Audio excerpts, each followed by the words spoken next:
তুমি না তওবা করেছিলে? তুমি না শুধুমাত্র আল্লাহর জন্য সবকিছু ছেড়ে দিয়েছিলে? বুঝতে পেরেছিলে কোথায় তোমার আসল ঠিকানা? ভুলে গেছ? আবার কোন পাপ তোমায় গ্রাস করে নিল? তুমি তো সেই যে নিজের পাপের প্রতি অনুতপ্ত হয়ে সিজদায় পড়ে অঝরে কেঁদেছিলে। তাহলে আবার কেন দুনিয়ার ধোঁকায় পড়ে গেলে? কেন ভুলে গেলে কোথায় তোমার আসল গন্তব্য? তুমি কি হার মেনে নিয়েছো নফসের কাছে? তুমি এত দুর্বল? ভুলে গেছো তুমি কার বান্দা? কে তোমার রব? তোমার রব তো সর্বশক্তিমান।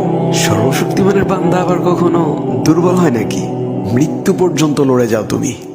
শয়তানকে দেখিয়ে দাও তোমার ইমানের পাওয়ার।